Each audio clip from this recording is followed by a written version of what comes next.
अस्सलामुअलैकुम, welcome back to my YouTube channel. Finally viewers, Iqra Kanwal ने अपनी प्रेगनेंसी रिवील कर दी है। इकरा कंवल के फैंस अभी तक अंदाजे लगा रहे थे कि इकरा कंवल प्रेग्नेंट है या नहीं, लेकिन कंफर्म नहीं था। इकरा कंवल ने मॉम टू बी केक पर लिखवा कर कंफर्म कर दिया है। इकरा और अरीब ने आने वाले बेबी के लिए शॉपिंग भी की और बच्चे के नए कपड़े और जूते भी दिखाए। उन्होंने घर में ही छोटी सी तकरीब रखे। इकरा ने तमाम एक्टर्स की तरह फ़ोटोशूट भी करवाया। अरीब ने केक काटा और एक दूसरे को खिलाया। दोनों बेहद खुश हैं।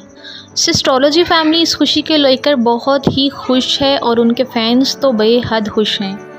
इकरा के आने वाले बच्चे की 4 खालाएँ इस खुशी को लेकर बहुत ही इंजॉयमेंट कर रही हैं।